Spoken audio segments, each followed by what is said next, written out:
As a church leader, your time and resources are limited. It's difficult to find discipleship and Bible study materials that are affordable, easily accessible, and high quality. But there is a way to equip the people in your church every day of the week without losing sleep.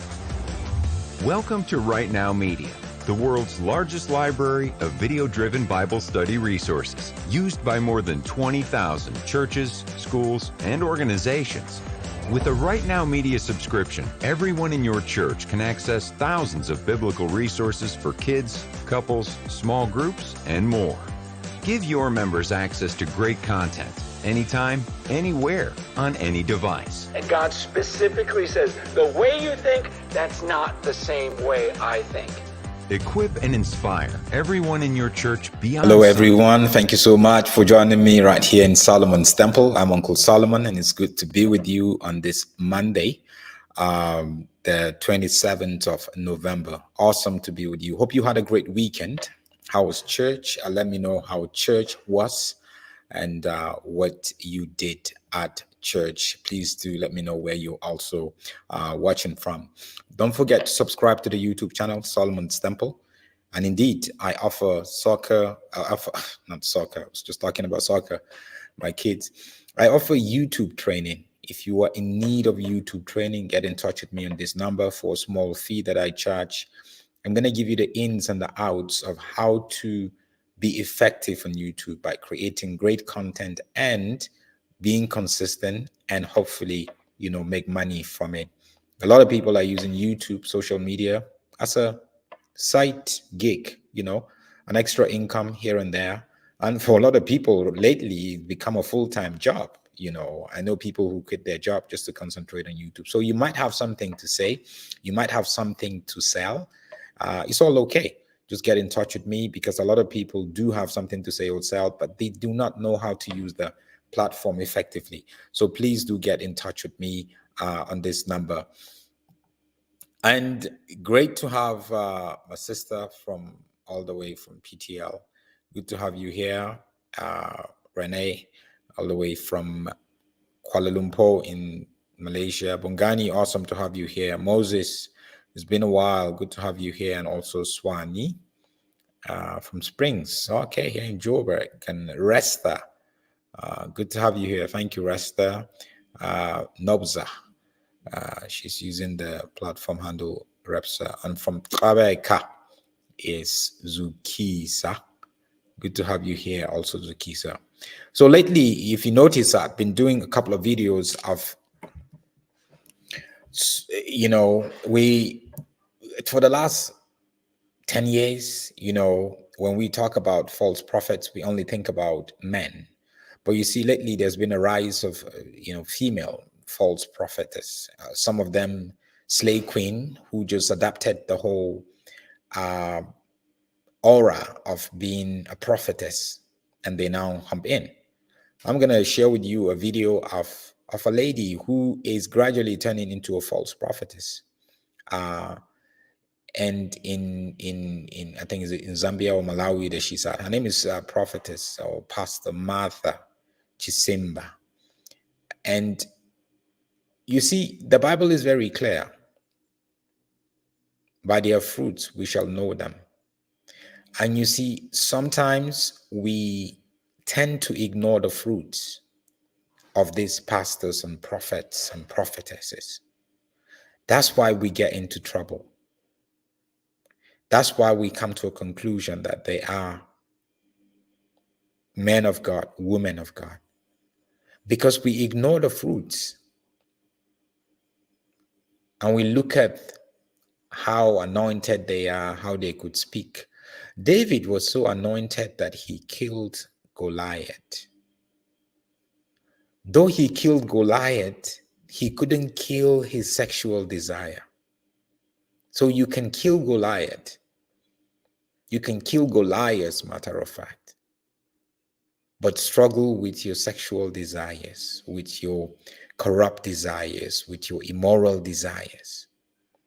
And we're seeing quite a lot of these prophetesses and prophets, showing up left, right, and center. So I see the rise of false prophetess Some of them come out point blank. You will see the way they do their makeup, the way they do their hair, what they wear. And I'm not saying putting on nice clothes or looking good is a sin. No, I'm just saying that is what they need to be able to attract and deceive people, right?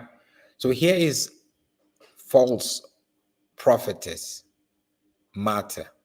She comes into the church wearing some sort of a military style uniform. And then there's like salute.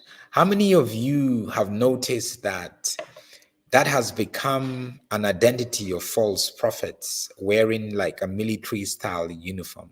You remember Bushiri? How he wore that? Do you remember Alf Lukau? He wore all this military style uniform. Do you remember Nancy? Pastor Nancy, what's her name, from Kenya?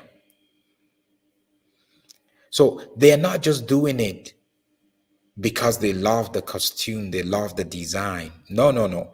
They're getting into people's minds. And let's talk about that after this video. Here's a video. Martha. Here she comes. Gambian flag right there. See how she's everybody's she thinks she's special.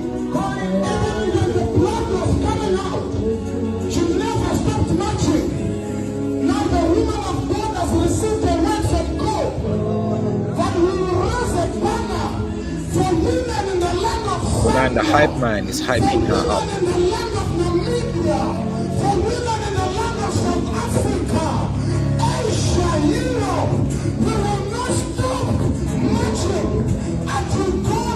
They're even saluting.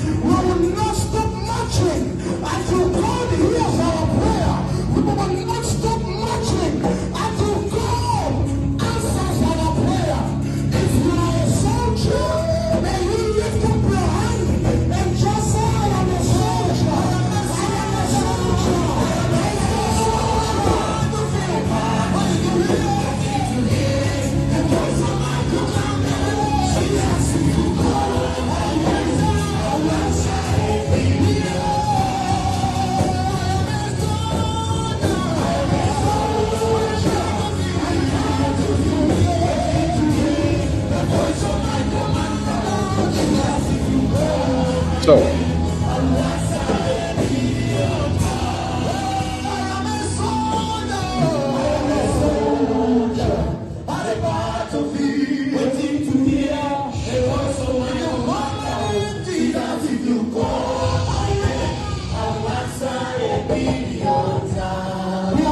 the woman of God received a word from God, and she's here to raise a standard for only women that are believing that God. So that's prophetess Martha there. You see, it's not about what you wear, it's why you wear it. Bongani is very right here. He's saying she's packaging herself. You have to understand the power of packaging. You could be on the street struggling to get a job or whatever, but then you now begin to like, hey, I need to package myself. You wear nice clothes, you get some money, hire a car, go to certain places and all that, and people will begin to see you differently. And that's what these people do. That's what these people, you know, the uniform that you wear like that, a military style uniform, gives you authority, makes you a commander. And people submit, especially African people. We know how to submit to authority. We know how to submit to people who the military is a big deal. So when you see these things, you need to question them. You need to question them. The first problem I had with that was how she actually, her entrance. You know, I'm sick of tired of pastors and prophets and apostles and bishops coming into church or coming into a service when everyone is there already, and then you come in and then you had a you come in a grand entrance way. As a matter of fact, you're supposed to be the first, one of the first seated, except you're running late, which we understand. We all do. And then when they come in now, everybody rises on their feet. Who are you? You think you are special? A man of God is not different. He's not, before God, he's not a special person compared to you. They just have a gift. You have a different gift. And I'm not saying we shouldn't honor our people, but we must stop abusing the authority that God has given us, especially in the church.